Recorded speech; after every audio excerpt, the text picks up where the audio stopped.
Hello and welcome. I'm Leigh-Ann Gerrans and you're watching W News, broadcasting live from the Al Arabiya studios.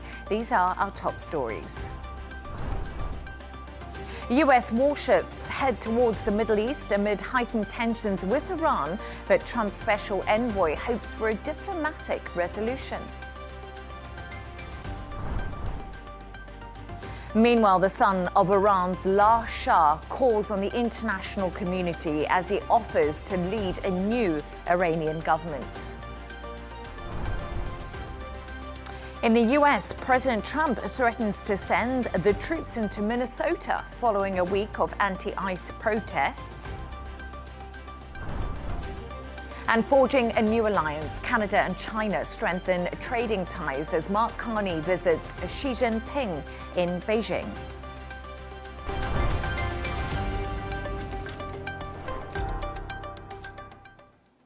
Now, the Pentagon may be preparing to send US forces to the Middle East, according to recent media reports. This could include a carrier strike group and land-based air defense systems. It's been seen as a precaution in case Iran decides to take action against US assets or allies in the region. But speaking at Israeli-American Council conference in Miami, U.S. Special Envoy Steve Witkoff expressed hopes for reaching a diplomatic agreement. Take a listen. I hope there's a diplomatic resolution. I really do. There are four issues: nuclear enrichment, missiles. They have to cut back on their inventory. The actual material that they have, which is roughly 2,000 kilograms, which is enriched anywhere between 3.67% to 60%, and the proxies, of course, and I think if Iran, which is stumbling in their economy, it's a pretty serious situation. For more on this, I'm joined by Patrick Clawson, research consultant and director of the Iran-US Policy Program at the Washington Institute. Patrick, thank you so much for your time with me today.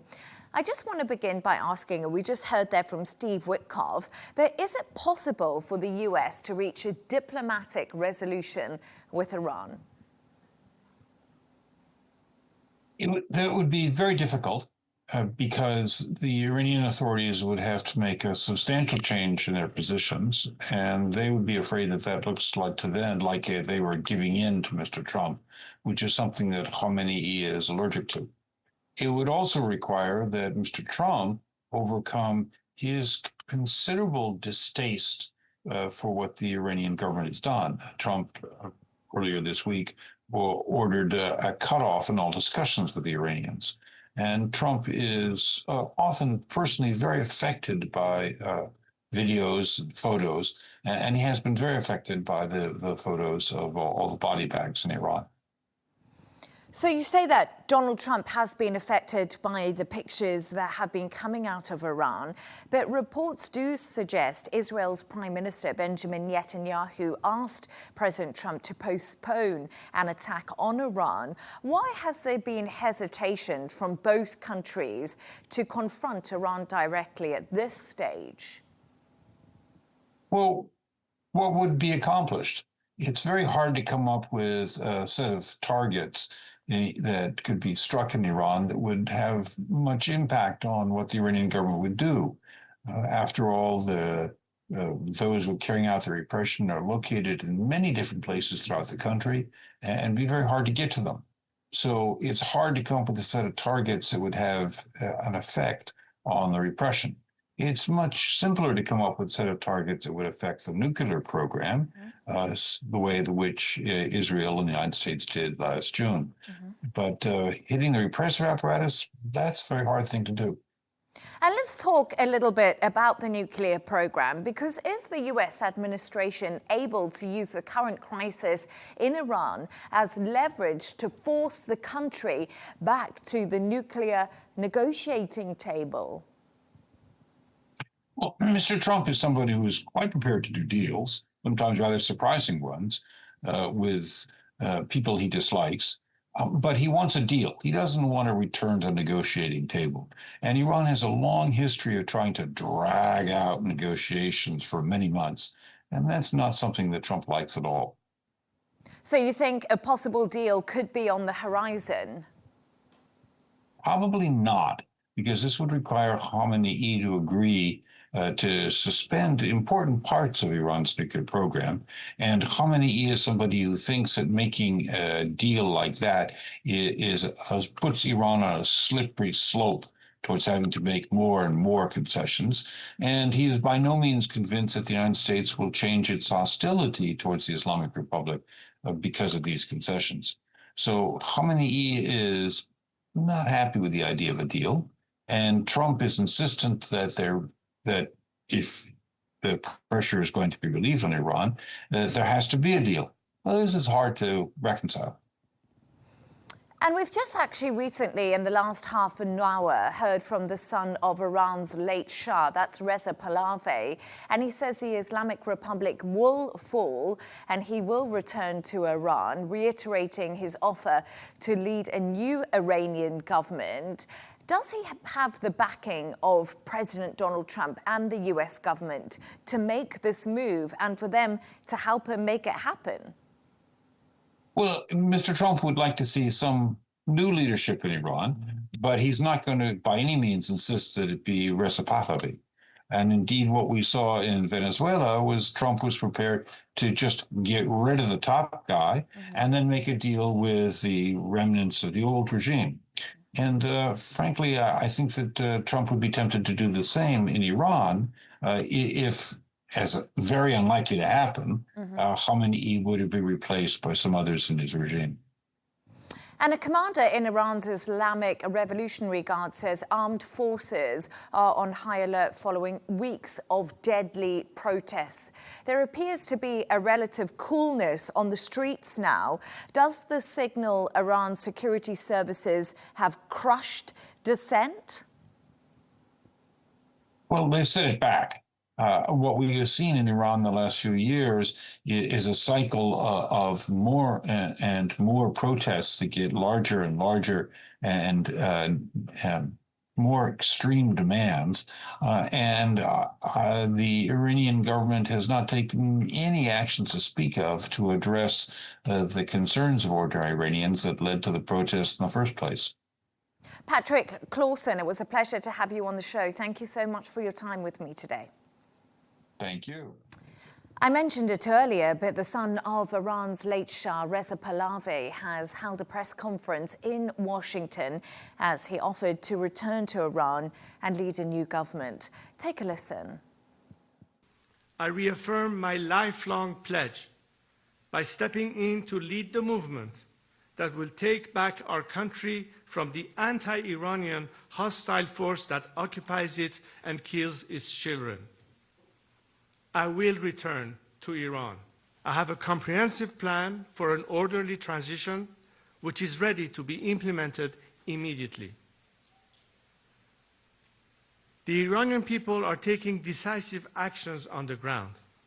It is now time for the international community to join them fully.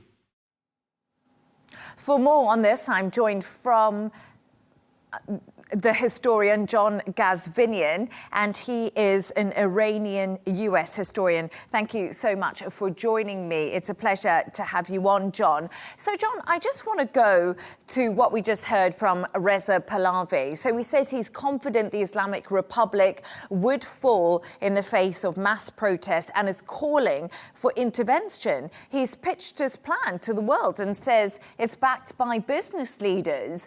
What do you make of this latest speech? Well, I mean, we haven't seen a lot of specifics or really what the plan actually is. What I will say about Reza Pahlavi is, you know, he is a figure that up until a few years ago was not being taken very seriously by anyone in Iran or in the diaspora. His star has begun to climb again in recent years as the Islamic Republic has become more and more unpopular. The idea of Reza Pahlavi is highly divisive for Iranians in the diaspora. He absolutely has his supporters. He has some very, very vocal, passionate supporters who feel very strongly that, who have been waiting, frankly, for 47 years in exile, hoping, praying every day that the Islamic Republic was a temporary aberration, a temporary fit of blindness a blind insanity on the part of Iran.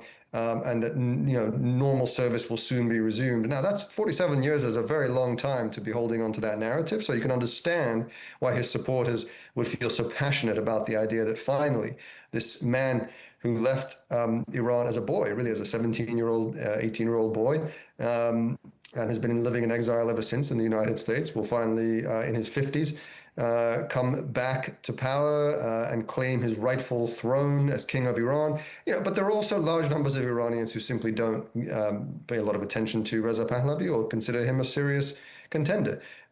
For the same reason that he carries this nostalgia for some people. For others, the critique is, well, he's been out of the country for 47 years. What does he know about running Iran? I mean, this is not a serious contender, and Iranians are not asking for a return to monarchy.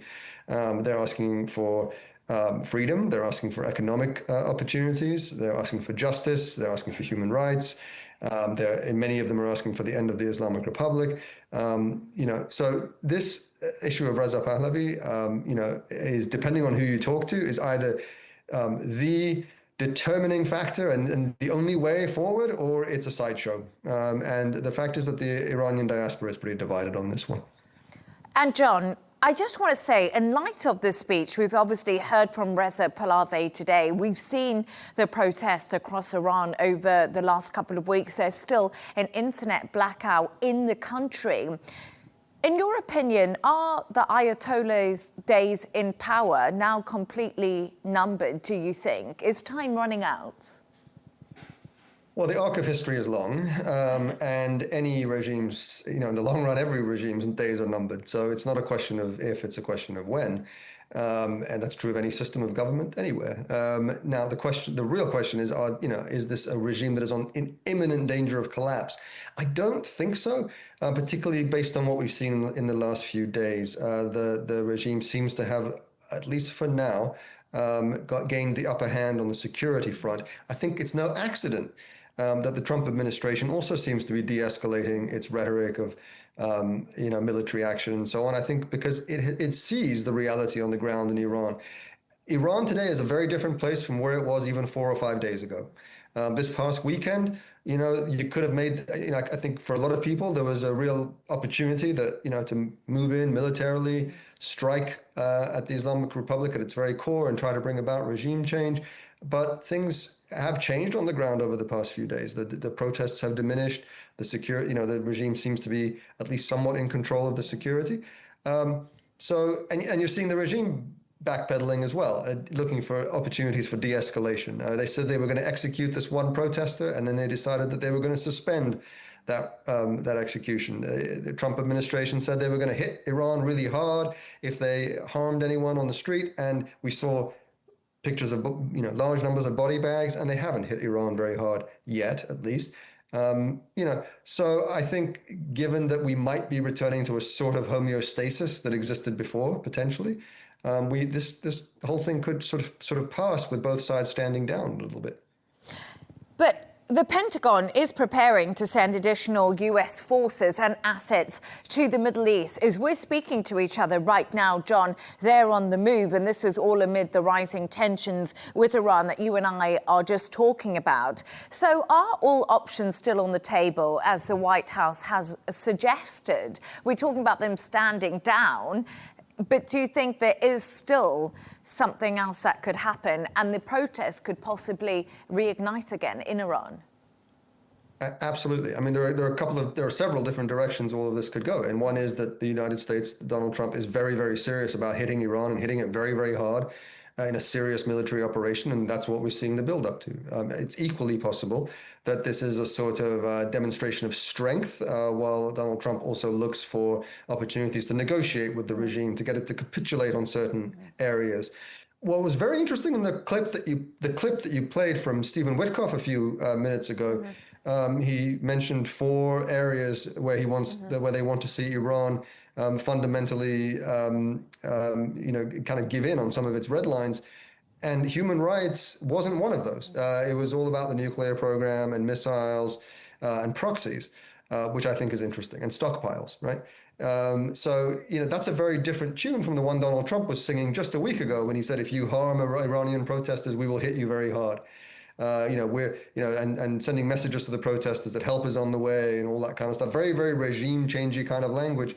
We're not seeing as much of that in the last few days. So again, I could be, we don't know. It could be that this military buildup is in fact a precursor to a serious action of some kind, or it could be part of a face-saving de-escalation, or it could be another example of what we've seen a few times in the past year or two from both the Israelis and the Americans and the Iranians, where there's a sort of military strike, there's a choreographed, careful response from the Iranians that's careful not to antagonize or escalate the situation even more, and then all sides just kind of continue with what they were doing. So I think any of those outcomes is still very much conceivable at this point.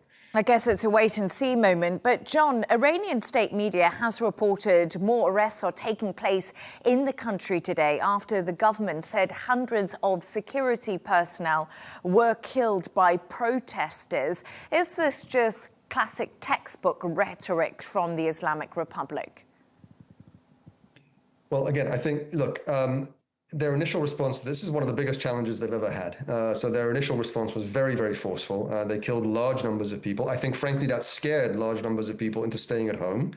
And as they have, the Islamic Republic always treats these things in phases, right? I mean, it's a sort of almost like a Maslow's hierarchy or a sort of triaging, where they stick with what they really have to do. And initially it was, from their perspective, I think they made the calculation they had to crack down really, really hard because this was such a serious challenge to them.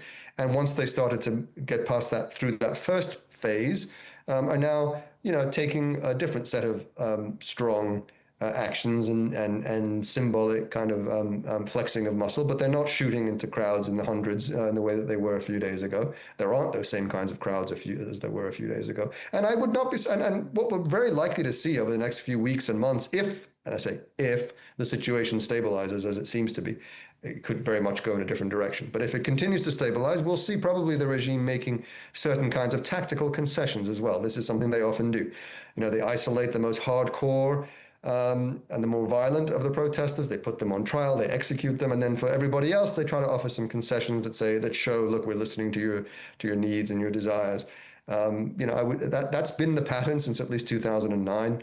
Every time protests seem to get more and more vigorous. Every time we are in the West, we ask ourselves, is this different this time? Is this the end? And every time it's not. That doesn't mean that this time couldn't be different or it couldn't be the end. It's just that we don't know. John, I've asked myself that question many times, and I've asked you it in the past too. John Ghazvinian, as always, thank you for joining the show. Thank you.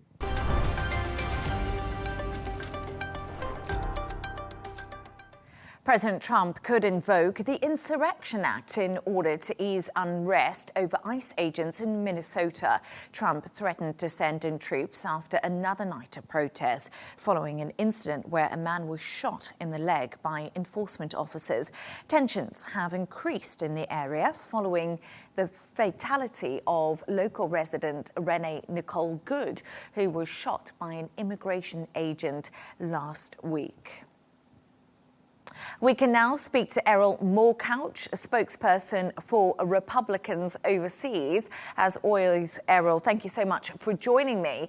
So let's start. We all agree these ICE agents have an important job to do, but is sending in 3,000 troops really the answer to settle this arrest? Do you not think it's just going to heighten the tension that's already there? Certainly something that Trump has yet to have done involving the Insurrection Act. He has sent troops. He's done a lot of things, but actually invoking that and declaring an insurrection, that crosses another line, that takes away state autonomy. And that also does, in many ways, because of the way it's being responded to, inflame a situation. On the other hand, he has a responsibility to the American citizens in Minnesota. He doesn't have a responsibility to the proclivities of Mayor Frey and the outstanding agitators. So it's a very fine line to balance, and I think Trump has threatened it enough that nobody takes it seriously that he would invoke it. But at some point, somebody's going to cross the line. And here, when you combine the civil fraud with the violence, you start to add up the charges that get to the point where one could say this state is in rebellion against the laws of the United States. And I think Minnesota is closer than ever before, especially as we see with the fall of Governor Tim Walz.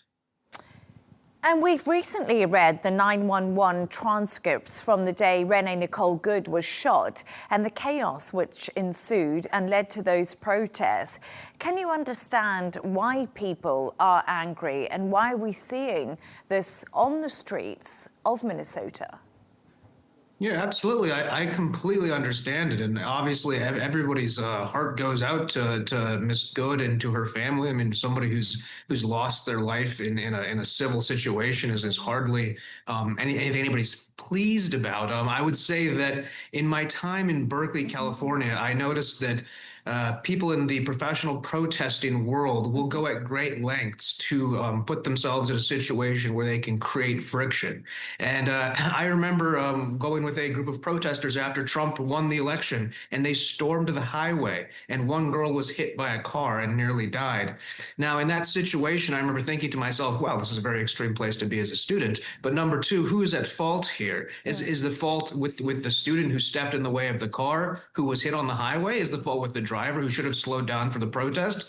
In this situation, you saw that the officer who was hit actually had internal bleeding, and he had been dragged by a different car just months before, over 30 feet, causing other damages. He's also married to an immigrant from the Philippines. So this is an American hero who's trying to defend his streets. And unfortunately, Miss Good took her performative action to a situation that put his life in danger. And while I do understand the concerns and sadness that I share with anybody who mourns her death, I think the reality is that in an adult civil society, actions have consequences. And if you try to create friction, that friction might end up being more than you intended. And that's what happened here to Mrs. Good, unfortunately. And it's really interesting, something you just said to me, Errol, professional protesters. Do you think this is what is happening? Do you think people are moving from one movement to another, almost causing chaos on purpose? Not only do I think that, but I know that. And my friend Charlie Kirk wrote a book about it, Campus Battlefield, in 2018, detailing the movement of these protesters from campus to campus up and down the West Coast. So there certainly are professional agitators, professional Antifa members who go around. Now, I'm not speaking to Ms. Good. I don't know her affiliations, but I do know that anybody who's out there involved in hunting down, or not hunting down, maybe that's not the right word, but following and tagging and harassing ICE agents is probably associated with the groups that are paying for and enabling that to happen. And those left-wing groups funded by NGOs, something that Trump and the administration has gone after vis-a-vis USAID, who we realize has been funneling money to all sorts of competitors towards American values. I certainly believe that the professional protester circuit, and especially my own experience witnessing it, proves that there is a coordinated systemic effort in the United States, and that is what might eventually bring about the Insurrection Act to quell this unrest. Really interesting. But as tensions boil, what we're just talking about, legal experts are warning that invoking the Insurrection Act would be an extraordinary and potentially illegal measure. Do you think Donald Trump is ready to fight the legal retaliation that they will possibly face if this is invoked? Well, I mean, Donald Trump is the fight candidate, and he certainly hasn't backed down from a single lawsuit I've ever seen in my life. So I certainly don't think that he would have any qualms here. While there might be some pushback, he is the executive branch sole authority, and he does have the right to invoke these powers. Now, outside of certain amounts of time, then you need to bring in Congress, such as War Powers Act. But I think Donald Trump is the last person to back down from a legal challenge, especially when he has a Supreme Court that is favorable to his pro-America ideology. And it's really interesting because, like you said, Donald Trump is the president who is prepared to fight.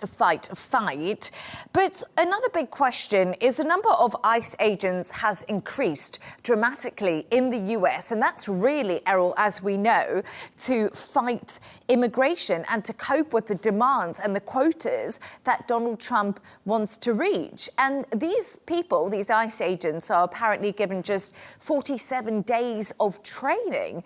Do you believe that is sufficient enough to carry a gun and to be out on the streets protecting certain communities and to de-escalate situations?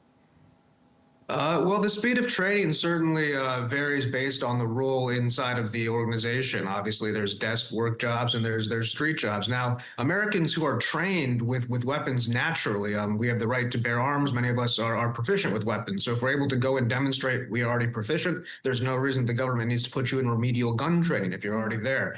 I don't have a problem with fast-tracking people to do this. We fast-tracked people to go to war in Vietnam. We fast-tracked people to go to war in Korea.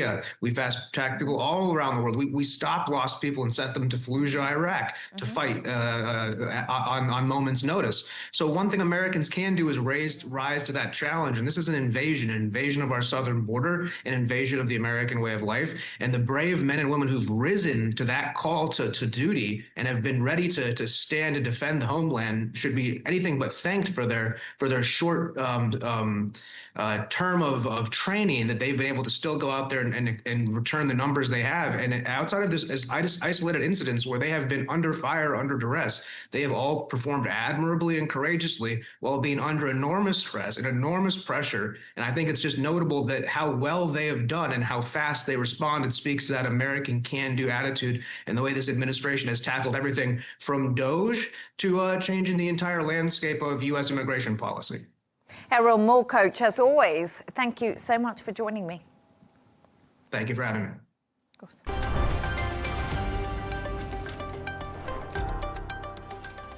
Let's take a look at some of the other stories making the headlines today. Venezuelan opposition leader Maria Corina Machado has presented her Nobel Peace Prize medal to President Donald Trump at the White House, calling it a recognition of his commitment to Venezuela's freedom. The Nobel Committee clarified the prize itself is not transferable.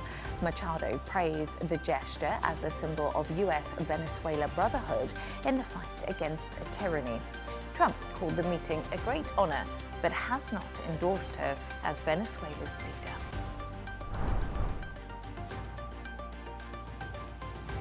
Now, a bipartisan group of U.S. lawmakers is heading to Denmark and Greenland, aiming to reassure allies amid President Donald Trump's renewed threats to seize the Arctic island. The delegation says Congress backs NATO and rejects the use of force, even as Trump insists Greenland is vital to U.S. security.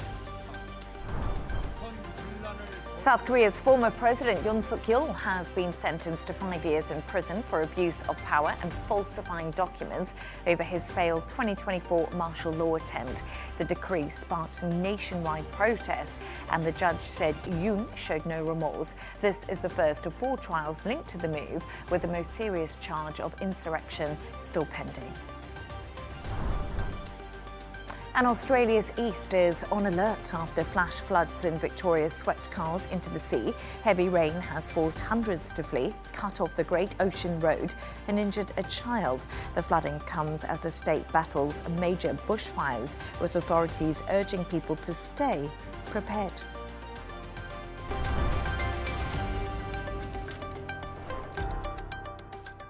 Now, a fire has ripped through a low-income area in South Korea's Gangnam district, forcing dozens of evacuations. Around 300 firefighters battled the blaze, though no casualties were reported. Patrick Falk has this report. Firefighters at the scene of the blaze after it broke out in the early hours of this morning. A huge plume of black smoke engulfed the air in a deprived area located in the fringe of glitzy Gangnam district. Guryong village is described as one of the last remaining shantytowns in Seoul. I was asleep when a neighbor called saying there was a fire. I ran out and saw the flames already spreading. I've lived here for nearly 30 years. A few years ago, a flood swept everything away, and now it feels like this fire will take away the rest. According to officials, nearly 300 residents of the village were evacuated. About 180 are presumed to have lost their homes. The ramshackle housing here was built in the 1970s and 80s, when poor people were forced to move as the capital underwent development during the Asian Games as well as the Seoul Olympics. The homes were densely packed together. Many were built with highly flammable materials like plywood and styrofoam, making the area particularly vulnerable. There's nothing I can do now, even if I feel desperate. I can't put out the fire, so I'm only counting on the firefighters. It's not clear what caused the blaze. Authorities have set up a temporary shelter at a nearby middle school. Reports say the fire might have broken out in an unoccupied house. The area was slated for redevelopment. Patrick Falk, Arabiya English.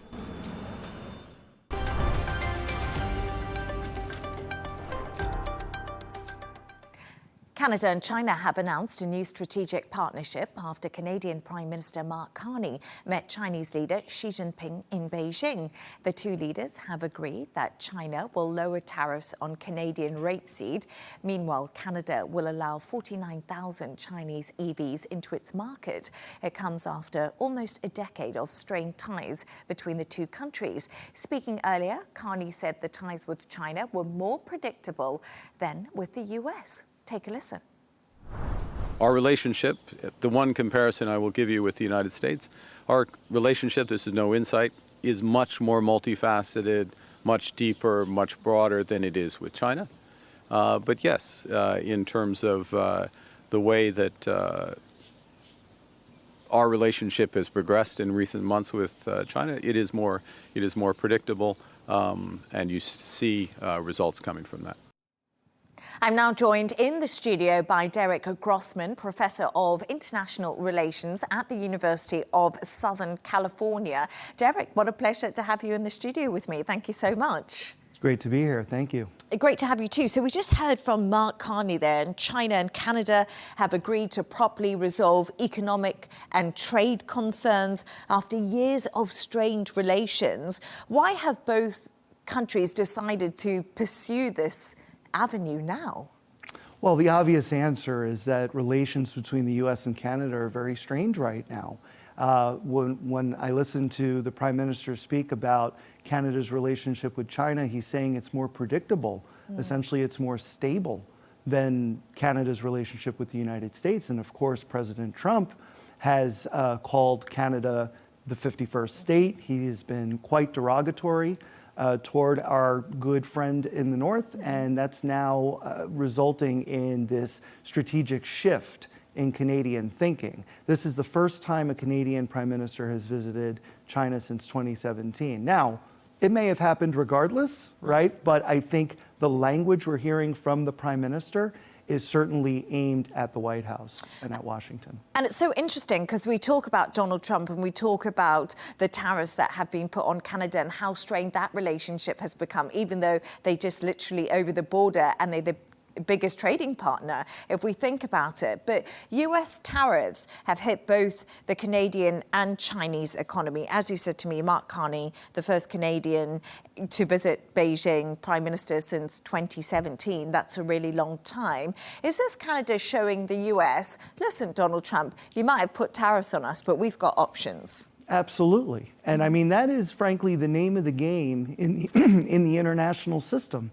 Right, to not be overly dependent on one country, right? To diversify your foreign relationships so that when something goes wrong with one or two or three, you have others to rely upon. And that is the case among, all successful countries in the international system. But it's been so fascinating because you and I are talking right now about Canada and China forming closer strategic partnerships. We're also going to be speaking about India in a minute. But it is fascinating how quickly things are changing. And I was just wondering where this leaves the US in the whole puzzle as they become more protectionist and other big global economies look for different partnerships. Yeah, well, the kind of unfortunate and maybe ironic thing is that the U.S. Promoted the globalization, right? Promoted free trade decades ago. And now we have retrenched into this more protectionist, America first mode. And that is, I think, going to have real consequences, right? You can't find a country out there that's happy about the universal tariffs of 10%, let alone the reciprocal tariffs of varying percents levied against them, right? And so countries like China are going to have a much easier time now engaging with countries who normally would be closer with us because they're offering, again, stability and predictability. But it's interesting because Donald Trump will say it's leverage. Tariffs are leverage to get a deal done because he's the deal man. But Derek, India is said to be winding down operations in Iran's Chabahar port. And this is amid crushing US sanctions because, Donald Trump did say anyone doing business with Iran would have a 25% tariff put on them. What does this mean for New Delhi's $500 million investment in Iran? Well, I mean, India is scrambling right now to try to get essentially to see if they can continue to do business at Chabahar between now and I believe the deadline is April 26th. That was the exemption that originally was given to India almost 6 months ago. And so this is a real problem, right? India has spent a lot of money developing that port. And they don't want to lose access to it. But at the same time, they're in the process of repairing the relationship with the United States. It was a horrendous summer between the US and India. President Trump had a lot of negative things to say about India, also was fostering ties with India's archenemy, Pakistan. And so there's all of that to consider. Plus there's 25% reciprocal tariffs, 25% punitive tariffs. So it's 50% already for India. And if this one hits with Iran, it'll be another 25%. It's 75%. Really an untenable situation for New Delhi. So you think right now, New Delhi's looking at its different options to almost make sure that it keeps the US on side. But if we talk about that, New Delhi and Tehran have been strategic regional partners and they've had deep historical ties. And a lot of it's been shaped by geography if we look at a world map. What impact has this unrest in Iran had on India? And if we do see a possible change in Iran, how will that affect India? Yeah, it's an open question, but there's certainly jitters on both sides, right? So we saw the Iranian foreign minister cancel his visit to India recently because of what's going on, the protests in Iran. But the foreign minister held a phone call with India's external affairs minister, and they said that it was a productive conversation. So, I mean, they're trying to see what avenues they can continue to keep open. But to your question about, if the Iranian regime winds up not existing anymore, then it'll be very unclear how India and the US and really the international community handles that new situation. But I will say this, India is very, very pragmatic in its foreign policy, and it tries to engage with everyone regardless of their ideology or their political views on different issues. So you think India will go down the diplomatic route when it comes to dealing with the situation. But just one final thought. When it comes to the US and India, we talked about the terrible summer that the relationship did suffer. Can we see any sort of, coming together when it comes to that relationship and sorting out the trade deal, which appears to have almost stalled? Well, I mean, my understanding is that the bilateral free trade deal is essentially done. And now it's a matter of Prime Minister Narendra Modi calling President Trump and discussing it. And it's So that, I think, has rubbed the Indians the wrong way, because it's kind of like, you need to come to us before we can get this done. But that is a Trumpism, right? He likes to be in the spotlight and have everyone come to him. So that is a hang-up, but I don't think it's insurmountable. And I do think, in the end, Trump likes policy deliverables. And if we can get that in place, then you might even see Trump visit India within the year. Well, we'll wait to see. And if he does, definitely come on the show to talk to me about it. Will do. Derek Grossman in the studio, thank you so much for your time. Thank you.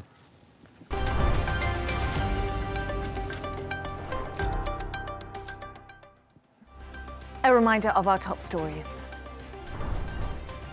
US warships head towards the Middle East amid heightened tensions with Iran, but Trump's special envoy hopes for a diplomatic resolution.